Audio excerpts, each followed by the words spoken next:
रेखा जी अभी अभी अपने पति मुकुल जी के लिए कॉफ़ी बनाकर किचन से निकली ही थी कि सामने से लता को आता देखकर उनका पारा चढ़ गया। रेखा जी, जब सारा काम हमें ही करना है तो तुम्हारा क्या काम है यहाँ? तुम्हें पता नहीं कि हमें सुबह उठते ही कॉफ़ी पीने की आदत है?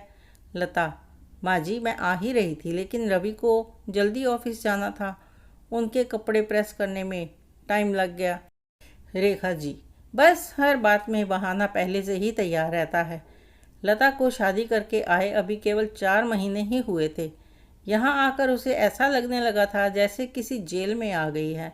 उसे कहीं जाना हो तो परमिशन लेनी पड़ती थी, कोई गलती हो जाए तो पनिशमेंट मिलता था। सास ससुर और पति तीनों ही एक सुर में उसका विरोध करते थे। कभी कभी तो मन करता कि यहाँ से भाग कर अपने पापा के घर चली जाए, लेकिन पापा हार्ट पेशेंट है, यह सब उन्हें पता लग गया तो ना जाने क्या अनर्थ हो जाएगा। यही सोचकर सब बर्दाश्त करती रहती थी। लता ने जल्दी जल्दी सबके लिए नाश्ता बनाया। उसके बाद रवि को टिफ़िन पैक करके दे रही थी, तभी रवि ने आवाज़ दी, लता क्या कर रही हो? इतना टाइम नहीं है मेरे पास। कार चलाकर नहीं जाना है? मेट्रो में कितना समय लगता है? तुम्हें पता है ज़रा से लेट पहुँचो तो ऑफिस में सुनना पड़ता है। रवि की एक एक बात इस बात की ओर इशारा था कि उसके पिता ने कार नहीं दी थी, लेकिन वह अब सब सुन लेती है। पिता को कैसे बताए कि जिन्हें आपने उसका जीवन साथी चुना था वह पैसों का लालची है। एक दिन शाम को रवि घर आया तो उसने अपने पापा से बात की, अब मुझे नौकरी नहीं होती, वो आपके पुराने दोस्त शर्मा जी मोटर पार्ट्स बनाते हैं, मैं चाहता हूँ कि उसकी सप्लाई शुरू करूँ। पापा, लेकिन बेटा उसके लिए तो कम से कम 10 लाख रुपए चाहिए होंगे, वो कहाँ से आएंगे? रवि, वही सोच रहा हूँ। तभी लता चाय बनाकर लाती है। रवि, लता तुम अपने पापा से कुछ पैसे उधार ला सकती हो? लता का सब्र जवाब दे चुका था। रोज रोज के तानों से दुखी होकर उसने जवाब दिया, कहा, रवि मेरे पिता के भरोसे मत रहना, उन्होंने मेरी शादी करके अपना फर्ज पूरा कर दिया। अगर आपको नौकरी करने में दिक्कत है तो मुझे जॉब करने दो, दोनों मिलकर कमाएंगे। यह सुनकर रवि का पारा चढ़ गया। क्या बकवास कर रही हो, ज़्यादा जुबान चलने लगी है। लता, रवि मैं बहुत बर्दाश्त कर चुकी हूँ, इसलिए मैंने जॉब करने का फ़ैसला किया है। रवि, नहीं हमारे घर में यह सब नहीं होता, तुम्हें जॉब करनी है तो अपने घर चली जाओ। लता, मुझे पता था आप यही कहोगे, मैंने वकील से बात कर ली है, मैं जल्द ही तलाक ले लूँगी। यह सुनकर रवि और उसके पिता के हाथ पांव फूल गए। तभी रेखा जी वहाँ आ गई। रेखा जी, देख लिया बहू को सिर पर चढ़ाने का नतीजा, निकाल दे इसको घर से बाहर।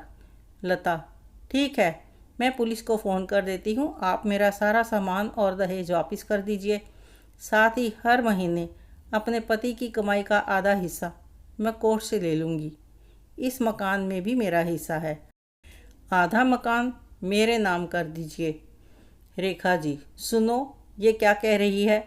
मुकुल जी, बेटी ऐसे बातें क्यों कर रही है? आज के बाद हम तुझसे कभी कुछ नहीं कहेंगे, तू अपने कमरे में जा।